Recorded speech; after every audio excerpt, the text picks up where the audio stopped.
What is going on, everybody? It is me, Josh Byers, and I'm here with a special guest, Grant Dawson, an absolute sicko in the octagon, 5-0 in the UFC. What's up, Grant? What are you doing tonight? Not a whole lot, man. The missus is out. She's out with some friends, so I'm just kind of home alone, chilling out, watching some film. That's about it. What kind of film are you watching tonight? What are you on? Well, I was watching my one of my teammates, Sean Atkinson, has a fight coming up, and so I was watching film on his opponent and just taking some notes. And then tomorrow I've got a film study with Devin Weber, who's also got a fight coming up the same night. So I was just kind of rewatching his opponent's film and just kind of taking notes on what we should look for tomorrow and what we need to talk about tomorrow. So I watch a lot of film, man. If I'm not watching cartoons or training, I'm probably watching somebody else watch cartoons or train. You watch fights three different ways, you say.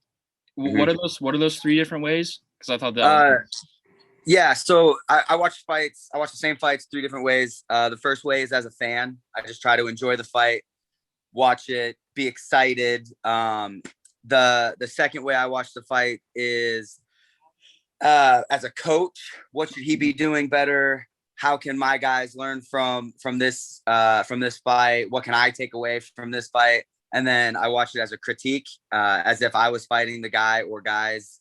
I'm watching how would I beat them? What should I do to get ready for them? And all that. And I do that for every fight, every weight class. It doesn't matter if it's Israel Adesanya, who I will never fight because he's an 85er and I'm a 55er.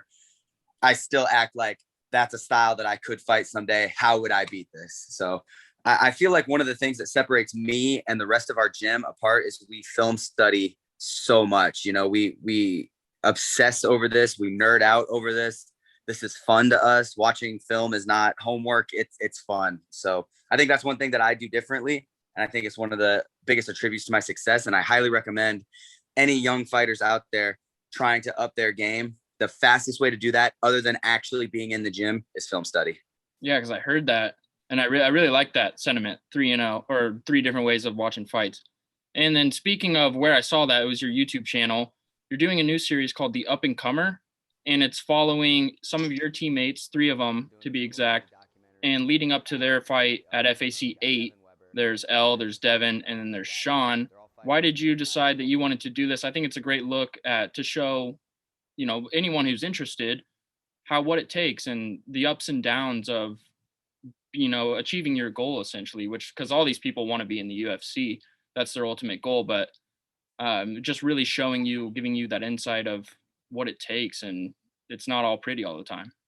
Wow. Yeah, man. So one, the YouTube channel is something I've been wanting to do for a while, just following my own camps, documenting kind of what I'm doing. It's something that I've been wanting to do for a long time. And when I'm not in camp and I'm not fighting, I still want to put content out there. But the biggest thing is I want young fighters to look at these guys who are at the same level they're at. So we specifically picked Devin, Elle, and Sean for specific reasons. Sean is a up and coming amateur, right? He's trying to break through to become a professional fighter. Devin is, a lower level, at least on paper, pro. He's only got 4 professional fights, and then Elle is 1-0. She just had her debut and she's about to, have another fight, and she's looking to stay undefeated. So the cool thing about that is there's, 3 different spots for every viewer. I feel like everybody that gets attention are always the high level guys, the Piotr Yans, the Khabibs, the Israel Adesanyas, the Conor McGregors, and you watch them train, and in your head you're like, I could never do that. I can't be there. I can never reach that level. But if you watch these guys who, 4 amateur fights, less than 2 pro fights, less than 5 pro fights, these younger guys, there's a lot of people at that level, and they can realize, hey, these guys are training like those guys. Why can't I train like those guys? Yeah, it's a process for sure. And have they announced Sean's fight at FAC? I don't think they've promoted it on their socials yet. Do you know who he's fighting? I do know who he's fighting. He's fighting a 3-0 guy. His name's Brandon Farmer. Good grappler, good jiu-jitsu, decent wrestling. I think Sean's going to be too much for him. Sean's more of a striker, but he is hard as hell to take down, and we've definitely been working on the game plan for him. And I think that's something you're going to be able to see on the up and comer. Kind of watch his journey, and the other cool thing is too, you know, if this takes off, you're going to get to go back and watch Sean. You know, wow, that's Sean Atkinson when he was in the UFC. Here's Sean when he was, you know, 3-1 as an amateur going into his 5th amateur fight. You know, I think there's something cool and special about that. I mean, KC, a lot of people don't realize that it's flooded with prospects, and especially in that Glory gym, it's amazing to see. So I like watching the training and stuff, and especially on your YouTube channel is where it's good. And then Devin's fighting Caleb Crump. Caleb Crump is a pretty tough opponent. He's going to be, I think, taller than Devin, but I could see Devin having a strength and stand-up advantage, or maybe a power and stand-up advantage. Would you agree with those two things? I think that Devin has the advantage everywhere, and I am extremely biased with Devin because he's one of my best friends and he's one of my main training partners. So I train with him every single day. I spar with him every single day, and I can tell you the dude is a savage. And something special about Devin is, you know, he doesn't have the prettiest record. He's 2-2 right now, which sounds terrible on paper, but 10-2 does not sound that bad, right? So, see, you know, having that struggle at the beginning, it's easy for guys to be like, you know, oh, I'm 2-2, I'm 1-1, whatever it is. Maybe this sport isn't for me. Maybe I'm not built for this. It's okay to have bumps in the road. You know, it's okay to, you know, have these struggles. Kevin Kroom, who's in the UFC right now, bonus, big prospect right now. A lot of people are talking about him. He started off his professional career at 5-5. So it's never too late. And it's something that Devin has really pushed past. And he even said it himself, this is a really big turning point for him. And I'm really excited to see where it goes for this. As for the opponent, Caleb Crump, we fought him twice. He fought one of my other training partners, John O'Brien, and beat him fair and square. And then he fought another training partner of mine, Zach Long. They went to a draw, but Crump beat us. That's fair and square. He got a point taken away for a low blow, won the round. We won the second round. We lost third round. So in real life, where penalties, you know, don't exist, we lost the fight. So we're 0-2 against this kid right now, and we're sending in the juggernaut to get it done. Yeah, Crump he's coming back for more. So that's what makes it an interesting and good fight, is that he's got to be pretty confident too. And then the thing about Crump is, sorry, I didn't mean to interrupt you. But keep going. Yeah. The thing about Crump is he said he wanted to fight Devin Weber, which is insane to me. And I understand if you look at Devin's record, you know, he's 2-2. The last guy he was fighting, he knocks completely unconscious. The dude woke up after slamming his head, you know, across the mat. Devin made a mistake by just trying to go crazy and spending all of his energy, and then got caught in a stupid ass choke in the second round. You know, Devin won't make excuses. He's too much of a man, but I'll make the excuses for him. Like, he just got caught. It happens. That's the thing about this sport that a lot of people don't understand. You can do everything right. Everything go according to plan. Everything go down to the letter correctly and still lose. It happens. Things happen in fighting. And so, you know, for this Crump kid to call Devin out and say, I want to fight Devin, that's just so idiotic to me. Devin is going to smash this dude. He's going to maul his face, and he's going to show that he's on another level than all these guys.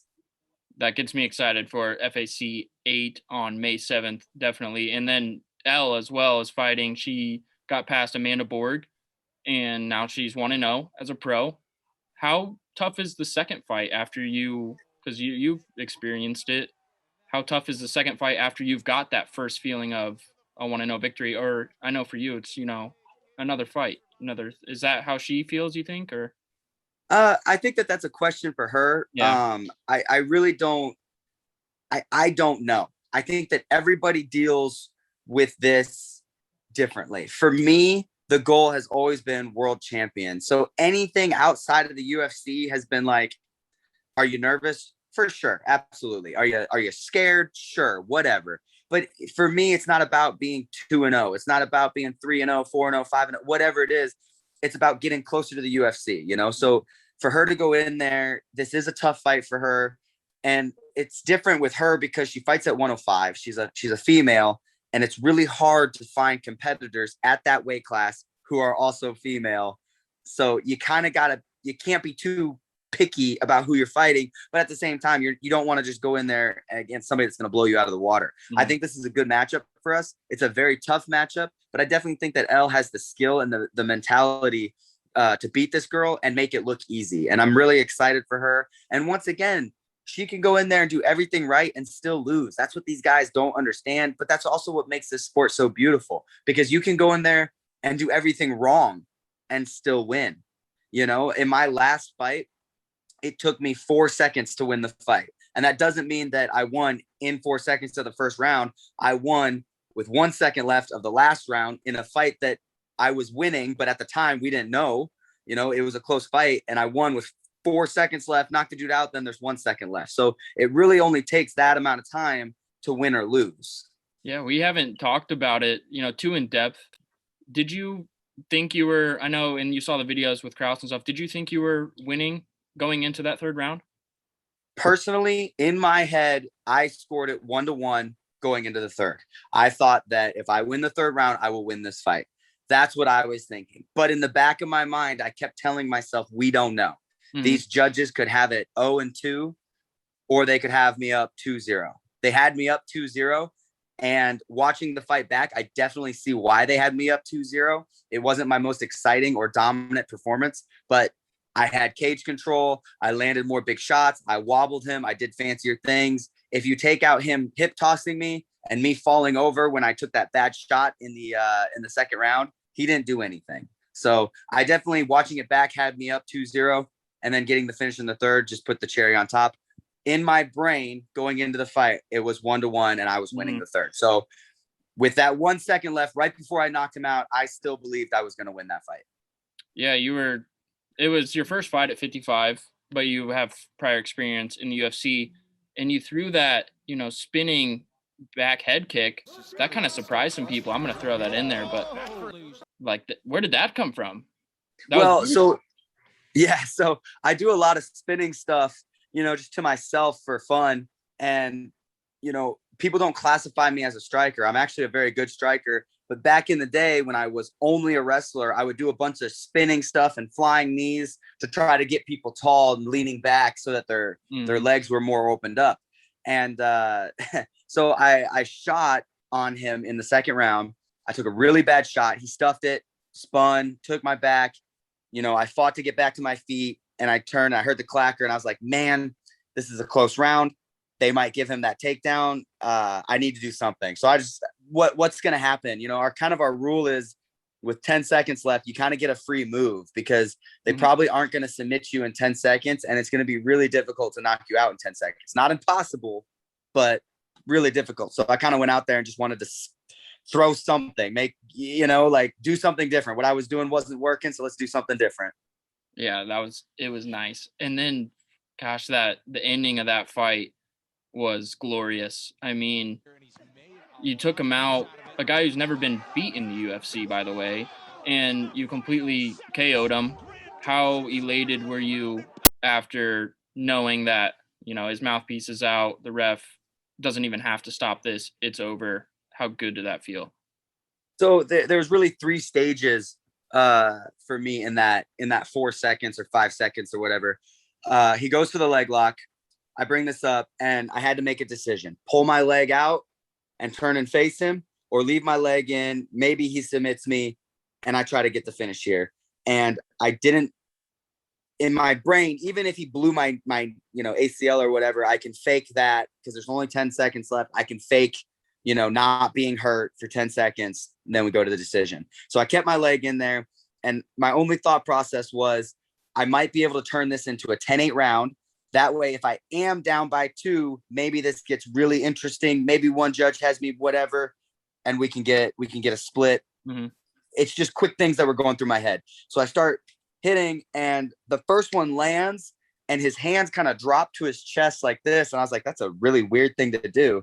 And so I hit him again, and I see his head bounce off the mat, and his mouthpiece kind of pop out. Doesn't go flying yet, but it pops out. And I thought, the second thing that went through my mind was, if I hit him again and he goes out and the buzzer goes and he can't answer the buzzer, that's still a TKO. I'll win this. because I didn't think the ref was going to stop it. So I hit him one more time. The mouthpiece goes flying, and I see the ref jump in there, and it was just like, oh my goodness, I won, which isn't weird, but I won by knockout. That's weird. I have 3 TKOs on my record and 1 knockout, but the TKOs were really them being tired, me wearing on them and them just saying, okay, dude, I'm going to shell up. You can hit me with the 58, little hammer fist. Looks like you're jerking somebody off, and the ref stops it. That was a cold,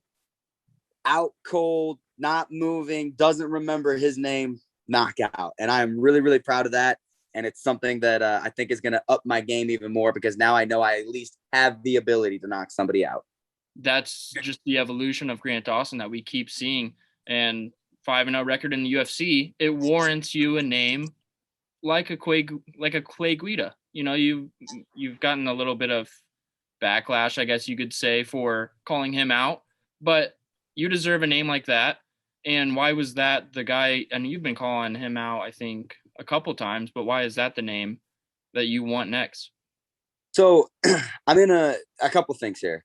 One, if you're giving me backlash for calling out Clay Guida, I don't care. You probably are assistant manager at High V, and I really don't give a crap about what your opinion is. 2, if you could play a game of horse with your favorite basketball player, you'd probably do it, right? This is my basketball. This is the game that I want to play. And Clay Guida is the guy that I've been watching since I was in 8th grade, I believe. I believe I saw him fight when I was in 8th grade. He's a legend. So that's a long time ago. He's a legend. And secondly, I'm at the point in my career where if I get one more win, I won't get to fight Clay Guida or Jim Miller or so-and-so. 5-0 is good enough to call your own shot. 6-0 is, dude, you're getting paid too much. You're too high up there. You got to fight these ranked guys, and you got to fight this, and you got to do this. And I get that, and I'm so excited for that. I want to get my Clay Guida fight in before it's too late. Mm-hmm.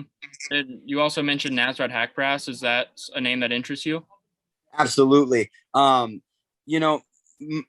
of the theme of this fight was, once I'm done with this fight, it's legends and rankings from here on out. But Nasrat is definitely somebody that piques my interest. I think he's very, very well known. And he's a very, very skilled fighter. He is somebody that I can fight. And I think that if I beat him, I will be ranked.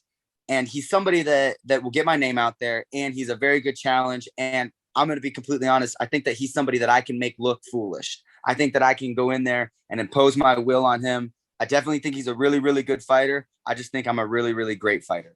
That's a really good matchup, I think, potentially down the line as well. You said before the year, I think, that you want to be ranked by the end of the year. Is that still your goal? Absolutely. Listen, there's one goal. Everybody asks me, what's this goal? What's that goal? What do you want to do here? There is one goal. I want to be world champion. I want to be world champion tomorrow. I want to be world champion tonight. I want to be world champion right now. That's it. Every other goal is irrelevant. And then small goals leading up to that. And then exactly. One. Mm-hmm. So one thing that gets me closer to that goal is by being ranked at the end of this year. I'm ranked in the top 15 by the end of this year. I'm ranked in the top 10 by the end of next year. I'm ranked in the top 5 at the end of that year. I'm champion. That's how it goes. And then you've got a teammate fighting this weekend, UFC on ABC too. Oh, and then also there's fans coming back. I mean, not on this card, I don't think there won't be. This is at the Apex. But, I mean, does that excite you, having some fans maybe at your next fight?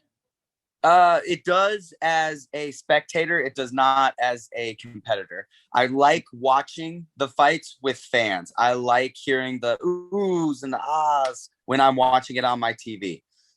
When I'm fighting, no crowd, it has its advantages and it has its disadvantages. If you're having an off night with a crowd, it's really hard to have an off night with a crowd because the energy that they bring just kind of lifts you up. When you're walking to the cage without a crowd and you know you're kind of having an off night, it's difficult because there's nobody there, nobody's cheering. It's just like, oh, crap. But when you're walking there with a bunch of fans, their energy kind of flows into you. You can't help but see that little kid with his UFC hat and he wants to be just like you when he grows up. And it's hard not to get going, seeing that stuff. Now, the downside is when you're fighting, when you're fighting, it's harder to hear your coaches. Mm-hmm. When they get excited, it's just a little harder to stay inside yourself. And I think that's one thing that we've noticed without the fans. These fights are really great. Look at Justin Gaethje versus Tony Ferguson, which I believe was the second show without fans. I believe Kevin Lee and Oliveira was the first one, if memory serves. Mm-hmm. And look at Gaethje is a frigging animal. He wants to bite your neck and drink your blood, but he goes out there and he's really calculated, and he has one of the best performances of his career, if not the best performance of his career. So I do think that there's something to say about that. And, I'm a competitor. We can fight with fans. We can fight without fans. We can fight in a hockey ring. We can fight on the moon. I'm going to figure out a way to win. That's what competitors do. But if you're asking me personally, I would probably say no fans when I'm fighting. Yeah. I mean, I asked Jeff Molina, and he said that you kind of treat it as any other fight. Your pro debut kind of feels similar to now because it's just a fight. But your knockout specifically, how crazy do you think that would be with fans? Like even crazier? It was crazy, but how much crazier do you think it would feel for them? Sure, but it's not about them. It's about me. I don't think I would have, hitting him and hearing that sound, that thud, I wouldn't have been able to hear that with fans. That moment that I had with my coaches and my cornermen afterward, it wouldn't have been as intimate with fans. And I know that's a weird word to use, but fighting is intimate. It really is. Yeah. It was cool to see that. I mean, I like watching it as a spectator without fans as well, because you get to see that, close knit. You can hear the coaches. It's just even more strategy to what fighting is, which is so much strategy goes into it. It's not just brawling, and it's a lot of brains that goes into it. Right. You've got a teammate, Julian Marquez, fighting this weekend against a tough opponent, Sam Alvey. He's on a losing streak, but Sam Alvey is, UFC fans know that Sam Alvey is a tough fighter. If Julian gets a finish, that's, undeniable. That's a really impressive victory, right? Yeah, absolutely. This is the exact same scenario if I was fighting Clay Guida. Am I better than Clay Guida? Absolutely. Am I that much better than Clay Guida? Still, absolutely. But Clay Guida is a big name, and it's somebody that's going to progress my career no matter what. Because if you beat a guy like Clay Guida, you're a somebody now. This is the exact scenario that Julian is going through. Is Julian better than Sam Alvey? Absolutely. The only person that doesn't think Julian is better than Sam Alvey is probably Sam Alvey. And you can ask him again after Saturday night, because my man Julian, he's on a tear right now. He's an absolute beast. He's an absolute monster. And I'm telling you, I've seen the work that this young man has put in. He likes to give this persona that he's, a goofball and this is all fun for him. The man puts in work. He absolutely puts in work. And when you see him fight, he wants to win. He's going to go out there. I believe he's going to finish Sam Alvey. And I think that he's going to fight his way to a ranked opponent next. Is there, and besides Julian Marquez, is there a fighter that you're looking forward to watching on Saturday, UFC on ABC2? Impa Kasanganay, Mike Perry, Daniel Rodriguez, Kevin Holland, Vettori. Is there one name that sticks out in any of those? Okay. Every fight, I'm a little hurt. Every fight that you have just mentioned falls short to the co-main event, other than my teammate, of course. The co-main event is the real main event. You've got Super Sadiq Youssef fighting almighty Arnold Allen. Try saying that 10 times fast. Yeah, not possible. Yeah, right? It's hard. That fight is ridiculous. Both men are undefeated in the UFC. Both men are ranked in the top 15 at featherweight. Both men are strikers. Both men are very, very, very good at grappling defense and, in their own perspective, grappling offense. This is literally raw emotional power versus slick, calculated striking. And I am so, so, so excited for that matchup. I wish it was 5 rounds. It should be 5 rounds. And those boys should be making a lot of money. Yeah, co-main should be 5 rounds. I know you share that sentiment. Do you have a victor for that? Are you picking anyone? In 5 rounds. And so I saw that. I watched that Sadiq fight, and Sadiq is an absolute problem. That's probably who I would pick. Here's my issue with Sadiq. In 5 rounds, it wouldn't even be a question for me. I would pick Arnold Allen. Here's my issue with Sadiq. A lot of people, I'm not saying me, a lot of people think that he lost to Andre Fili. I'm not saying that he did. I'm just saying what people are saying. Andre Fili did give him trouble. I don't care what anybody says. Andre Fili won a round against him, and Andre Fili arguably could have won a second round against him to win the fight. Arnold Allen, I feel, has fought the higher level competition. He beat up Nick Lentz. He beat up Gilbert Burns. I'm sorry, not Gilbert Burns. Herbert was it or no? Mendez, Gilbert Mendez, or Melendez. Yeah. Gilbert Melendez. Melendez. Thank you. I'm so sorry. I had a brain fart there. He's beaten, I feel, higher level guys. There's another guy that he beat that is really good that doesn't get enough credit. His name is Akmar, I believe. He just fought Edson Barbosa. Doesn't matter. The point is, I feel that Arnold Allen has gone up against steeper competition than Sadiq Youssef has. However, I do believe they are each other's toughest fights. I'm going to go on record and say it. I think Arnold Allen gets the split decision win. I like it. And then might as well get your pick for the main event. I know Kevin Holland's stepping in on short notice. If Vettori wrestles, you could see how he would have the advantage. But Holland is dangerous. Do you have a pick for that fight? Vettori by any way that he wants. I think that he's the better fighter everywhere. All right. Well, Grant, dude, I really appreciate the time. Everyone should really go check out the Up and Comer on KGD TV. That is your YouTube channel. Really good insight on Kansas City up and comers, Kansas City pros, amateurs, all that stuff. And then it was great talking to you about your last fight. And then we will get to enjoy some Julian Marquez action on Saturday, UFC on ABC2. That's hard to say. UFC on ABC2. UFC on ABC2. Yeah, that is kind of difficult. But I'm excited that's better than Almighty Arnold Allen. Almighty Arnold Allen. Allen. Yeah, right, there you go. Shout out to Saul Nunez. Absolute. Like, you're a sicko in the octagon. Saul's a sicko on the camera. So he's just really doing a good job with those videos and everything. It's awesome. Saul's the best, man. One thing real quick, I don't want to take up too much time, but just to mention a thing about Saul, he's my camera guy. He's the guy that's doing all this film for me. He's so easy to work with. He's so like, it's really great. Like, he gets my vision of what I want while also throwing in his own little spice that makes sense. And he knows when and where to be at the right time to where he's not in the way. He's getting great angles. He's a really great, I can't say enough nice things about Saul, and I really appreciate him helping me out with this. Yeah. Check it out on KGD TV, fresh media for some Kansas City, local kind of fighters in depth, so you can see a different perspective on some of these, up and coming talents in UFC, regional, all that stuff. It's all good in Kansas City right now, I would say. Grant, thank you, brother. Absolutely.